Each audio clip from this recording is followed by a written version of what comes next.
तर आज आपण इथं पाहतोय करडीची भाजी। ह्या दिवसामध्ये आवर्जून खाल्ल्या पाहिजे। पाव किलो करडीची भाजी घेतलेली आहे आणि इथं करडीची भाजीची पेंडी न घेता मी सुट्टी जी विकायला असते ती भाजी जास्त सुद्धा येते आणि चवीला सुद्धा छान लागते। पूर्ण भाजी छान स्वच्छ धुवून घेतलेली आहे।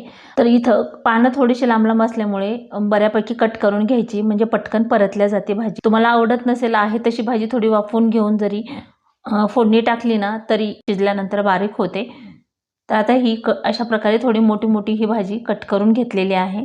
अगोदर धुवायची आणि त्यानंतर कट करून घ्यायची आहे। तर भाजी कट करून घेतल्यानंतर कढई ठेवली, कढईमध्ये 3 पळी तेल टाकून घ्यायचंय। पटकन भाजी शिजायची असेल किंवा बनवायची असेल तर तेल थोडंसं जास्त वापरावं लागतं। तेल छान गरम झालं की याच्यामध्ये जिरे आणि मोहरीची फोडणी टाकून घ्यायची। तुमच्या आवडीनुसार इथं फोडणीला लसण सुद्धा वापरू शकता। तर जिरे मोहरी तडतडल्यानंतर 1 चमचा ठेचून घेतलेला लसण याच्यामध्ये ऍड केलेला आहे।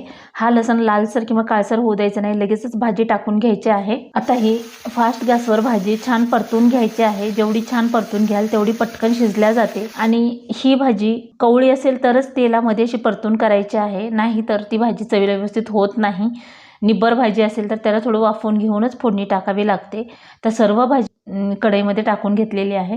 थोडीशी परतून झाली की ह्याला पलटून घ्यायचं आहे आणि सतत ह्याला हलवून आपल्याला ही भाजी छान परतून घ्यायची, त्यामुळे भाजी पटकन शिजल्या जाते। हाय फ्लेमवर ही भाजी 5-6 मिनिट छान सतत परतून घ्यायची आहे। 3 ते 4 मिनिटांनंतर भाजी परतून झाली बऱ्यापैकी। आता याच्यामध्ये अर्धा चमचा मीठ टाकून घेतलेला आहे आणि पाव चमचा हळदी पावडर टाकून घ्यायची। परत ह्याला हलवत राहायचे, का तर मीठ पूर्ण भाजीला लागल्या जातं। 6 ते 7 मिनिट परतल्यानंतर बघू शकता भाजी अशा प्रकारे झाली।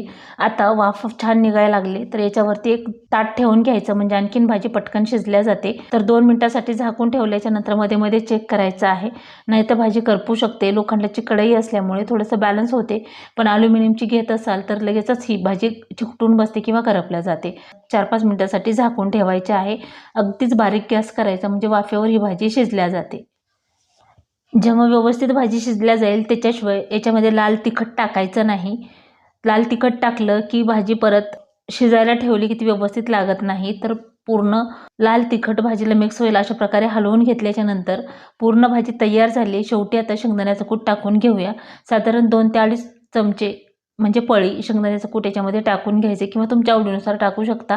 शेंगदाण्याचं कूट शेवटी टाकल्यामुळे भाजी खाली चिकटून राहत नाही किंवा करपली तर त्याचं चव जी आहे ती बिघडत नाही। तर अशा प्रकारे छान आणि मस्त झटपट होणारी ही भाजी आपली तयार झालेली आहे। तर आजची झटपट आणि चवदार खमंग ही करडीची भाजी तुम्हाला कशी वाटली ती कमेंट करून नक्की सांगा। व्हिडिओ आवडला असेल तर लाईक करा, शेअर करा, सबस्क्राईब करा आणि पूर्ण रेसिपी पाहिल्याबद्दल धन्यवाद।